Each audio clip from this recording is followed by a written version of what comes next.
자, 우리가 한번 상상을 해봅시다. 내가 막 하던 사업이 망해가지고 엄청난 빚더미에 올라앉아가지고 지금 도저히 내 힘으로는 아무것도 어떻게 할 도리가 없어요. 그런데 조금만 기다리고 때가 되면은 모든 것이 원상회복이 된다.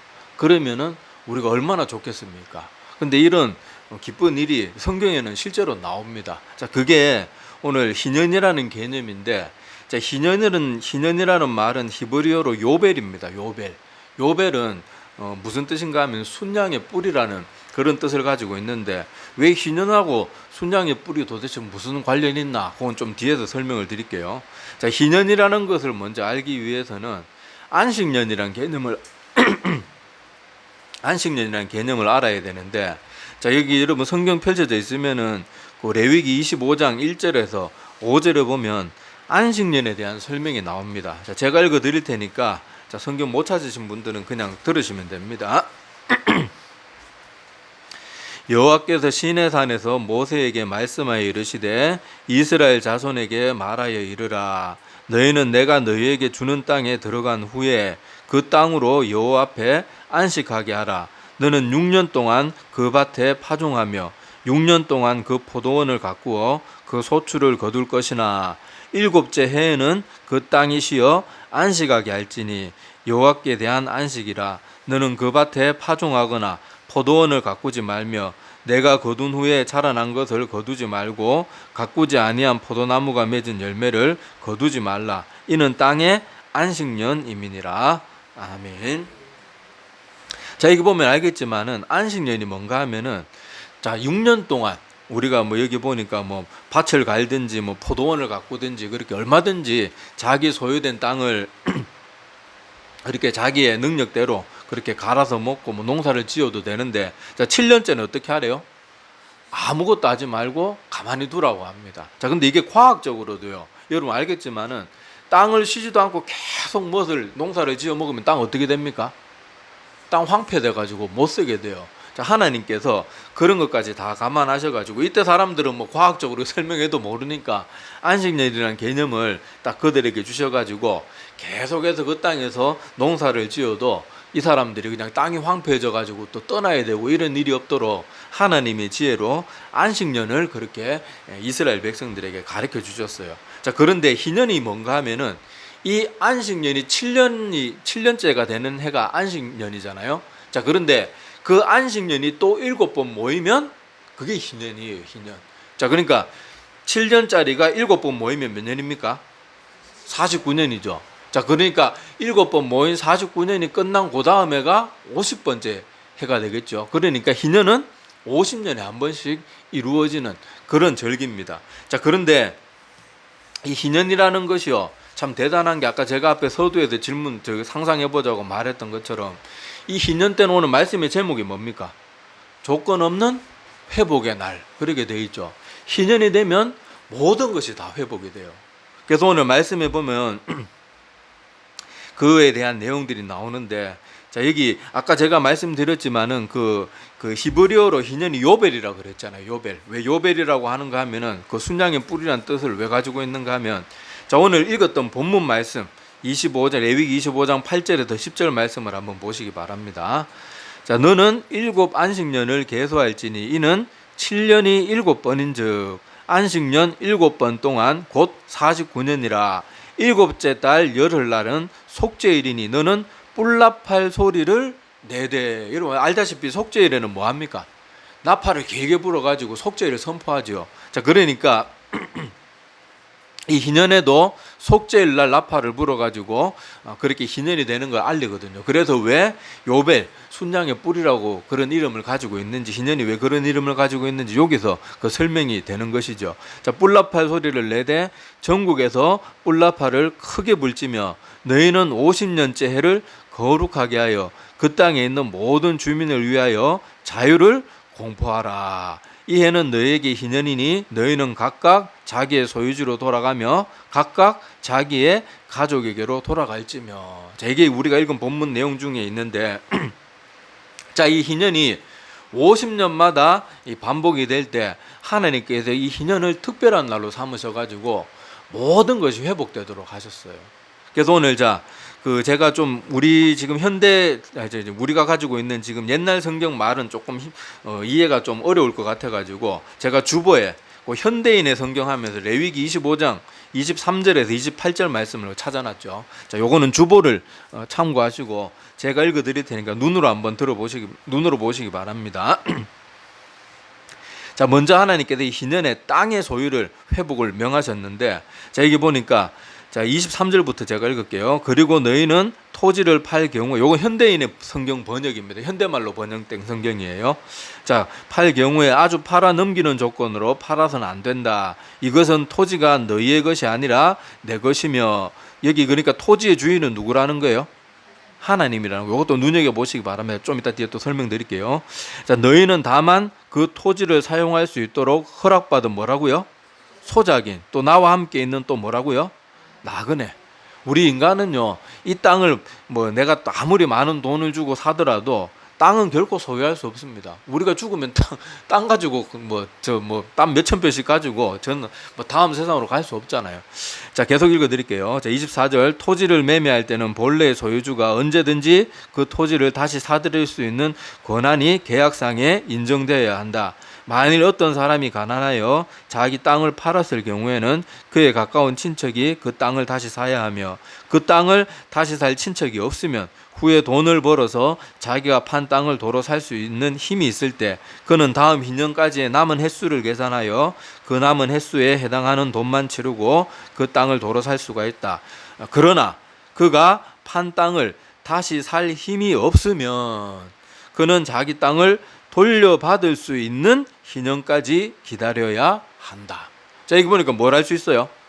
이 사람이 너무너무 가난해서 땅을 함부로 팔면 안 되지만 땅은 하나님의 것이지만은 어쩔 수 없이 팔아야 되는 경우가 있단 말이에요. 자, 그래도 그 땅을 팔아서 언제가 되면 돌려받을 수 있어요? 자기 능력으로 다시 되찾을 수 있을 때는 바로바로 언제든지 되찾아야 됩니다. 그런데 그마저도 능력이 안 될 때는 여기 28절에 보니까 희년이 되면 자기 땅을 조건 없이 돌려받을 수 있다고 합니다. 그러니까 희년이 되면요, 자기 땅이 자기가 무능하고 힘이 없고 뭐 빚이 많고 뭐 하여튼 뭐가 안 돼가지고 자기의 소유를 잃어버렸더라도 땅에 대한 소유가 하나님의 명령으로 무조건적으로 회복이 되도록 하셨어요. 자, 그리고 자, 비슷한 내용인데, 자, 레위기 25장 39절에서 54절, 자, 그것도 주보에 찾아놨죠. 자, 여기에서 보면요, 땅뿐만이 아니고 어떤 사람이 너무너무 가난하고 능력이 부족해서 자기 몸까지 옛날에는 자기 몸을 팔아서 노예로 팔 수 있었잖아요. 자, 그렇게 빚이나 노예와 같은 그런 상황 가운데 있을 때 여기서도 똑같은 내용이 있습니다. 39절에 보면 너와 함께 있는 내 형제가 가난하게 되어 내게 몸이 팔리거든 너는 그를 종으로 부리지 말고 품꾼이나 동거인과 같이 함께 있게 하여 희년까지, 언제까지요? 희년까지. 그러니까 아무리 이 사람이 몸값을 자기가 주고 그 사람을 그렇게 노예로 샀다고 하더라도 언제까지만 그를 노예로 부릴 수 있어요? 희년까지만. 50년이 되는 그 희년까지만 그를 섬길 수 그 사람을 그렇게 노예로 부릴 수가 있는 겁니다. 자, 그런데 여기 52절부터 쭉 내려가서 51절부터 보면요. 자, 만일 희년까지 남은 해가 적으면 그 사람과 계산하여 그 연수대로 속량하는 그 값을, 여기 속량이라는 말도 잘 보아두시기 바랍니다. 자, 속량하는 그 값을 그에게 도로 줄지며 주인은 그를 매년의 사건과 같이 여기고 내 목전에서 엄하게 부리지 말지니라. 그가 이같이 속량되지 못하면 또 이번에도 뭐래요? 희년에 이르러는 그뿐만 아니고 그의 자녀까지도 다 자유하게 될 것이다. 그러니까 희년이 되면요, 아무리 내가 능력이 없고 아무리 부족하고 심지어 내 몸을 팔고 내 땅을 팔고 내 소유를 다 팔고 뭐 하여튼 모든 걸 다 팔아넘겨도 희년이 되면 모든 것이 회복이 돼요. 모든 것이 회복이 돼요. 자, 그러니까 이 희년이라는 것이요, 얼마나 이스라엘 백성들, 그 과거 시대를 살아갔던 그 사람들에게 얼마나 소망이 될 수 있었겠습니까? 내가 어쩔 수 없는 상황이나 아니면 내가 옛날에 정신 못 차리고 막 함부로 살아가지고 그렇게 자기의 소유를 다 잃어버렸다고 할지라도 희년이 되면 회복이 되니까 이게 소망을 가질 수가 있는 거예요. 심지어 희년이 뭐 그 사람이 뭐 5년이 남았는지 20년이 남았는지 뭐 알 수는 없지만은 내가 지금 살아있는 동안 이 희년은 나한테 오지 못할지라도 내 자식들은 그래도 희년에서 벗어날 수 있겠다. 아무리 암울한 상황 가운데서도 이 희년이 뭐가 돼요? 가난하고 힘없고 무능하고 자기의 뭔가를 갚을 능력이 안 되는 그 이스라엘 백성들에게 소망이 되는 거예요. 소망. 그러니까 이 희년이라는 것은요, 능력이 없고 아무것도 할 뭐 그렇게 자기 자신을 위해 살 수 있는 아무것도 없을 때 이 희년이라는 것이 얼마나 큰 은혜인지 이건 말로 다 할 수 없는 그런 절기이기도 합니다. 근데 이거를 여러분들이 제가 이렇게 쭉 설명드리는 걸 이렇게 들어보니까 딱 여러분 뭐가 떠오릅니까? 자, 희년이 언제 시작된다 그랬어요? 속죄일이 시작된다 그랬죠. 속죄일에 뿔나팔 소리가 울려 퍼질 때. 자, 속죄일에 뿔나팔을 부는 이유가 뭡니까? 이 속죄일에 하나님께서 너희 죄를 사하신다는 걸 선포하는 거잖아요. 예수님은 이 땅에 우리 가운데 오셔가지고 우리 인간들은 다 자기 죄 문제를 해결할 수 있어요, 없어요? 못합니다. 제가 예를 들었잖아요. 내가 어떤 사람을 뭐 사고로 차를 치여가지고 죽였다. 아니면은 뭐 내가 화가 나서 뭐 한 대 쳤는데 잘못해서 죽었다. 아무리 내가 그 가족들한테 가서 눈물로 삭삭 빌고 막 돈을 수천억을 갖다 줘도 죽은 사람이 살아나지 못해요. 내가 누구에게 상처 줬는데 아무리 그 사람 앞에 가서 사과한다고 해도 그 사람이 내가 뭐 거짓말을 했든 험담을 했든지 뭐 하여튼 무슨 말을 해가지고 그 사람에게 줬던 상처를 다시 타임머신을 타고 돌아가고 없던 일처럼 원상복구를 못 시킨단 말이에요. 우리 인간은 절대로 자기 죄 문제를 해결할 수가 없어요. 오늘 말씀에 나오는 것처럼 자기 몸이 노예로 팔리고 하나님께도 주신 재산인데 그 땅조차도 내가 능력이 부족해서 다 팔렸는데 갚을 길도 없고 나의 부족함 때문에 내 자녀들까지 노예가 돼가지고 이렇게 돼 있는 상황인데 거기서 내가 할 수 있는 게 아무것도 없단 말이에요. 그런데 뭐가 소망이 돼요? 희년이 소망이 되는 거예요. 희년을 통해서 하나님께서 누구를 우리에게 가르치고 싶으신 거겠어요? 바로 예수 그리스도를 가르치고 싶으신 거예요. 아까 속량이란 말도 그 레위기 25장 52절에 나오는 그 속량이란 말도 제가 잘 보아두라 그랬죠. 자, 51절도 한번 보시기 바랍니다. 레위기 25장 51절에 보면요. 만일 남은 해가 많으면 그 연수대로 팔린 값에서 속량하는 값을 그 사람에게 도로 주고 이렇게 나오는데 속량이 뭔가 하면은 자기가 그렇게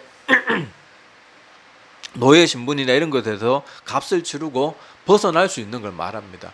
다시 말하지만은 이렇게 뭐 돈으로라도 해결될 수 있는 문제가 있으면 다행인데 죄 문제는 돈으로도 해결이 안 돼요. 그 시편에 나오잖아요. 영원히 노력해도 내 죄값을 돈으로 갚을 수는 없습니다. 그 성경이 분명히 못 박아서 딱 그렇게 정의를 내리고 있어요.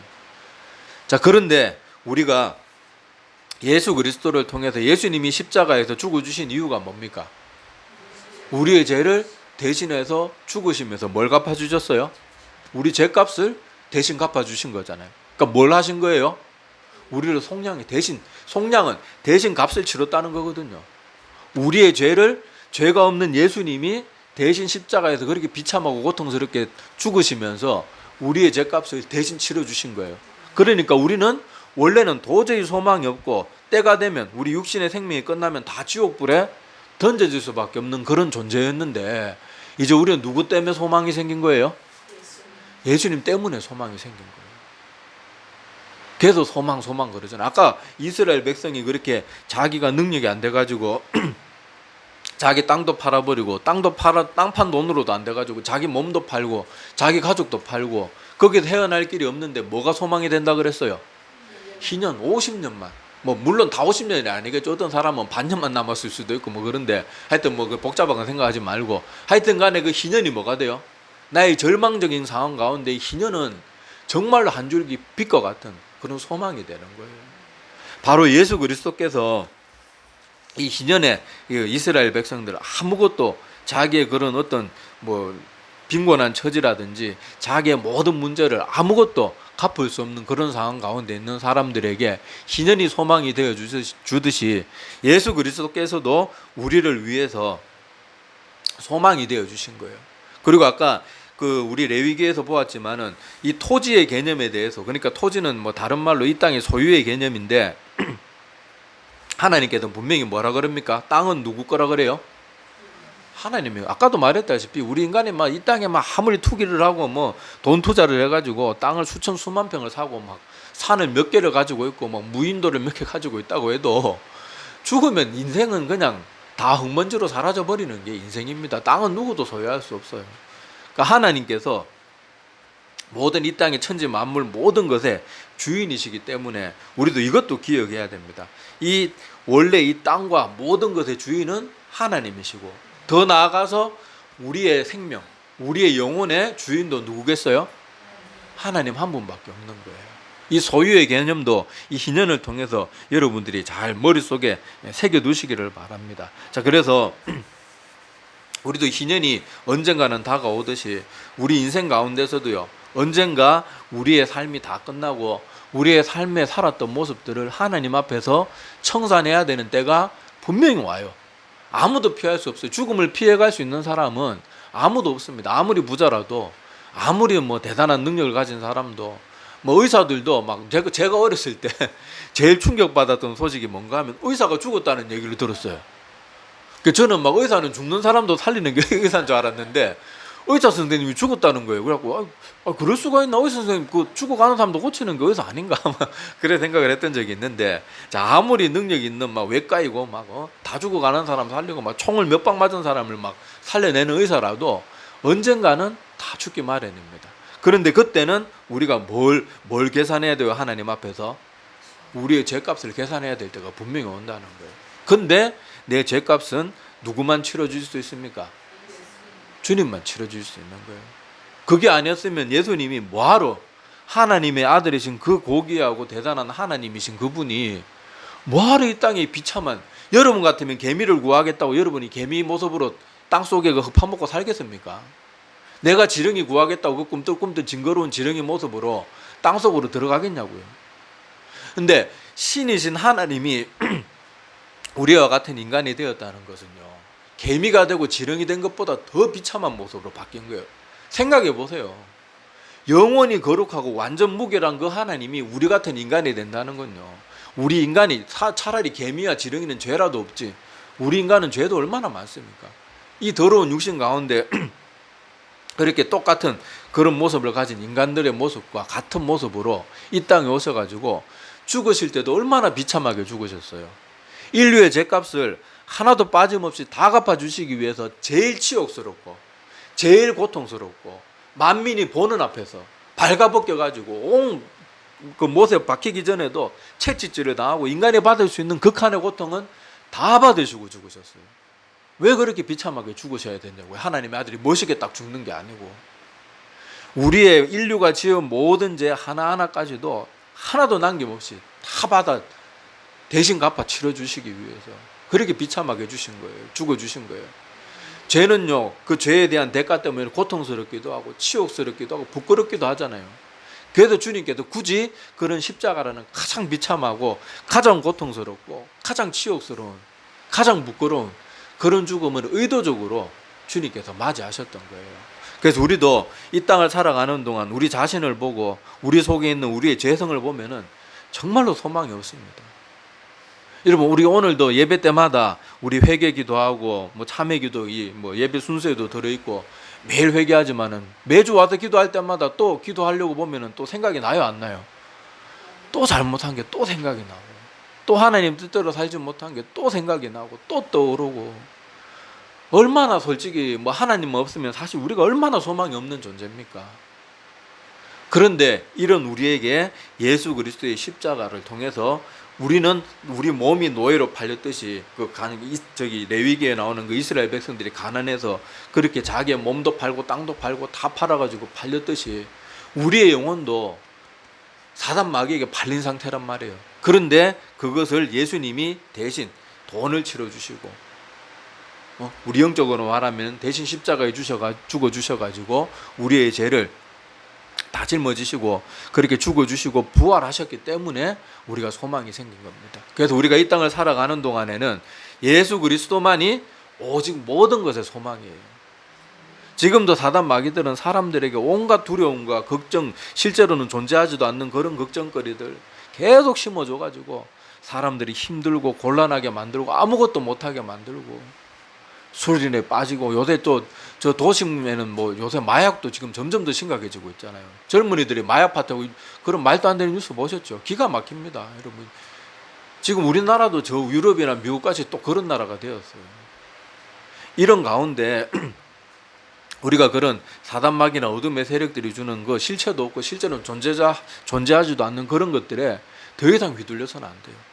우리는 빛으로 오신 그 주님만을 바라보고, 내가 지금 아무리 부족하고, 내가 과거에 아무리 큰 죄가 있고, 내가 아무리 무능력하고 못난 모습으로 지금까지 살고, 내가 너무너무 정말 하나님 보기 면목이 없는 사람이라 그래도 희년이 되면, 그리고 희년으로 오신 그 주님을 통해서 우리는 소망이 생긴 거예요.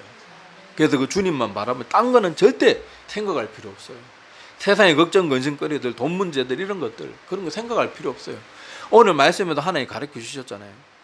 우리는 이 땅에 잠시 나그네로 왔다가 갈 뿐입니다. 모든 소유는 하나님께 속해 있는 거예요. 여러분, 지금 뭐 푸틴 같은 애들 조금이라도 자기 뭐 부유함을 늘려보려고 전쟁까지 일으키면서 저렇게 하는데, 해외 은닉 자금이 막 수십조 단위로 있다 그러는데, 있으면 뭐 할 거예요? 푸틴이 그거 다 쓸 수 있을 것 같습니까? 1000만 분의 1도 못 쓰고 분명히 죽어요. 그걸 뭐 하러.